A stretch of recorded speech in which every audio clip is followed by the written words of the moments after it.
جزاک اللہ احسن الجزا۔ جناب فضیلۃ الشیخ، پہلا سوال یہ ہے کہ ہم سعودی عرب میں رہتے ہیں، یہاں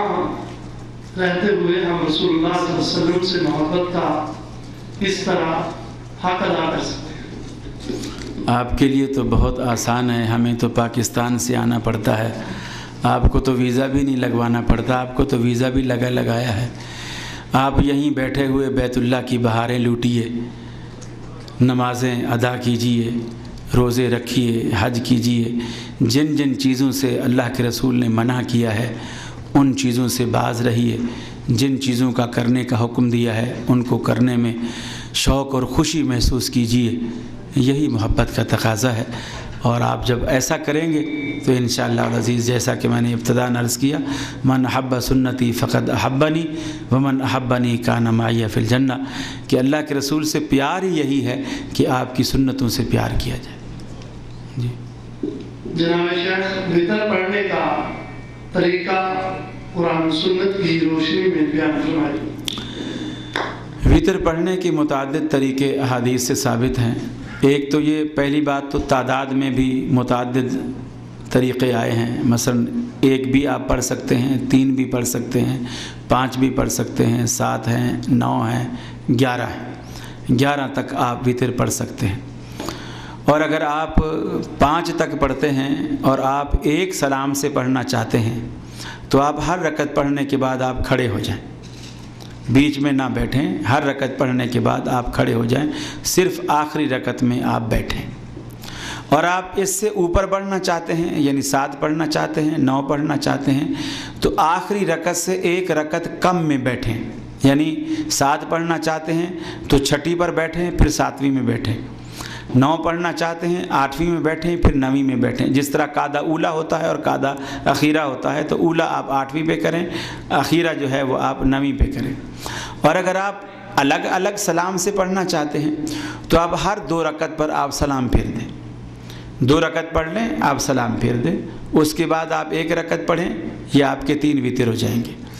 آپ 2 رکعت پڑھ کے سلام پھیر دیں، پھر 2 رکعت پڑھ کے سلام پھیر دیں، یہ آپ کی 4 رکعتیں ہو گئی، 1 رکعت پڑھیں آپ سلام پھیر دیں، یہ آپ کے 5 وطر ہو گئے۔ 2 آپ پڑھتے جائیں گے، جب آخر میں 1 رکعت پڑھیں گے تو وہ سارے طاق ہو جائیں گے، وہ سارے آپ کے وطر ہو جائیں گے۔ قنوت پڑھنے میں بھی 2 طریقے حدیث سے ثابت ہیں، رکوع سے پہلے بھی اور رکوع کے بعد بھی۔ رکوع سے پہلے بھی ثابت ہے، رکوع کے بعد بھی ثابت ہے۔ اگر آپ رکوع سے پہلے پڑھنا چاہتے ہیں تو جس طرح آپ ہاتھ باندھے کھڑے ہیں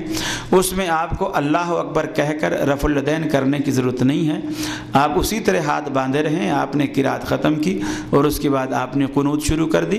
اور اگر آپ رکوع کے بعد پڑھنا چاہتے ہیں تو آپ ربنا ولک الحمد اور حمدن کثیرا طیبا، یہ دعا سے فارغ ہونے کے بعد اب آپ قنوت کی دعا جو ہے اللہم اہدنی فیمن ہدایت، یہ یا پھر اللہم انا نستعینک، وہ جو بھی آپ کو آسانی سے یاد ہو وہ آپ پڑھ سکتے ہیں۔ لیکن یہ قنوت جو ہے وطر کے لیے فرض نہیں ہے، جس طرح فاتحہ نماز کے لیے فرض ہے اس طرح قنوت فرض نہیں ہے، اگر چھوٹ جاتی ہے یا آپ چھوڑ دیتے ہیں دونوں صورتوں میں وطر باطل نہیں ہوتے۔ کیا گاڑی یا ٹریکٹر وغیرہ قسطوں پر دی جا سکتی ہے؟ قسط پر لینا اور دینا کوئی مذائقے کی بات نہیں، یہ تو دوسرے کے لیے آسانی پیدا کرنا ہے۔ سوال جو کرنا چاہیے تھا وہ آپ نے نہیں کیا۔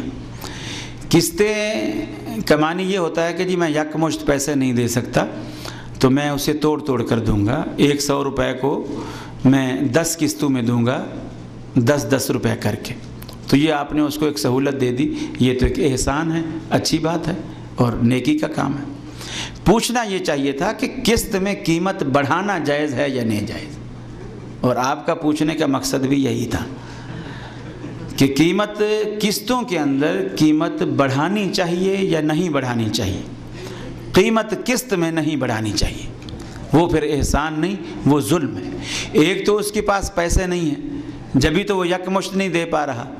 دوسرا گویا پہلے اس کے پاس قمیض نہیں تھی، آپ کے پاس آیا تو آپ نے پاجامہ بھی اتار دی۔ ایک تو اتنا تنگ دست ہے کہ وہ یکمشت پیسے نہیں دے پا رہا آپ کو، اور الٹا آپ 100 روپے کی چیز اسے 300 میں دے رہے ہیں، اور جس کے پاس پیسے ہیں، مالدار ہے،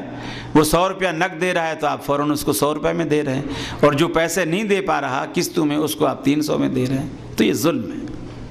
ویسے بھی ترمذی شریف میں ایک حدیث آتی ہے، آپ نے فرمایا ایک چیز کی 2 بیع جو ہیں وہ حرام ہیں،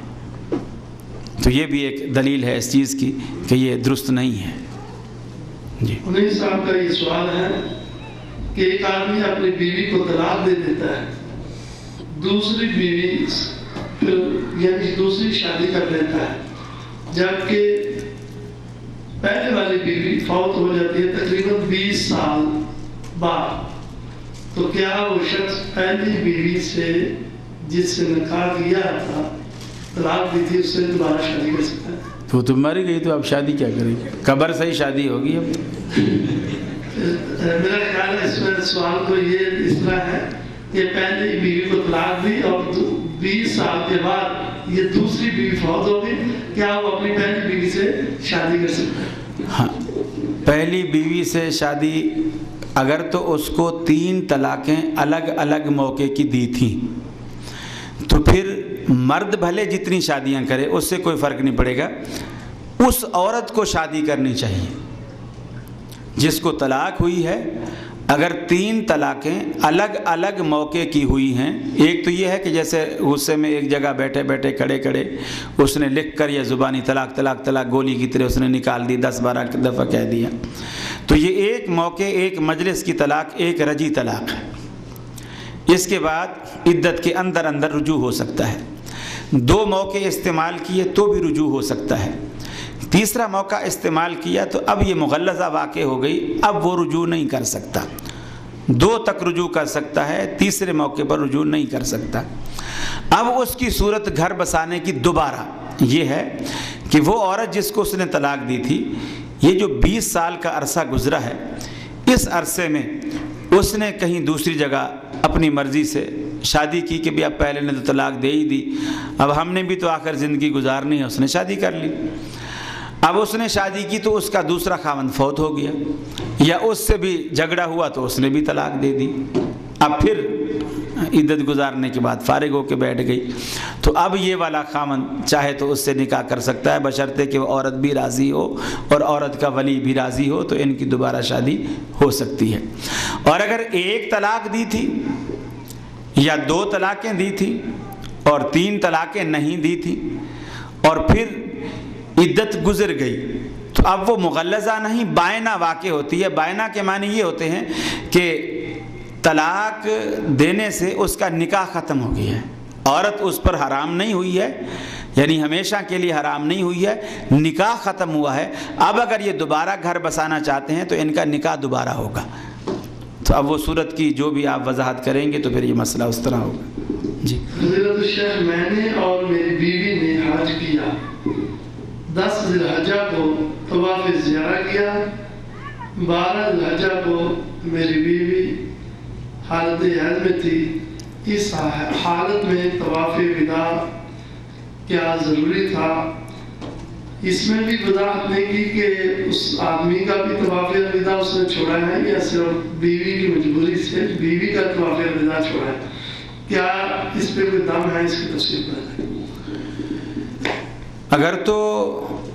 اس کو مدت ہے، جیسے ہمارے ہاں اب جو پرابلم آ گئی ہیں وہ یہ آ گئی ہیں کہ جب ہم حاجی لوگ آتے ہیں باہر سے دیگر ممالک سے تو ان کی سیٹیں ٹکٹیں سب کچھ اوکے ہوتی ہیں پہلے سے،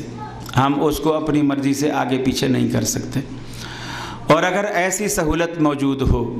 تو ڈیٹ کو آگے بڑھوایا جائے، ڈیٹ کو آگے بڑھوایا جائے، بارکہ وہ طواف وداع کرے، ڈیٹ کو آگے بڑھوایا جائے اور پھر وہ اس وقت تک رکی رہے، باقی ساری چیزیں ادا کرے، بیت اللہ کا طواف، جیسا کہ حضرت عائشہ صدیقہ رضی اللہ تعالی عنہ کے ساتھ بھی اسی طرح کا معاملہ پیش آیا تھا، تو آپ رک گئی تھی خیمے میں عبد الرحمن بن ابی بکر کے ساتھ اور بعد میں باقی چیزیں ادا کر کے پھر گئیں، تو اسی طرح پھر وہ کرے۔ اور اگر کوئی صورت ایسی نہیں ہے تو باہر کا وداع ضروری ہے۔ بعض علماء نے میرے علم میں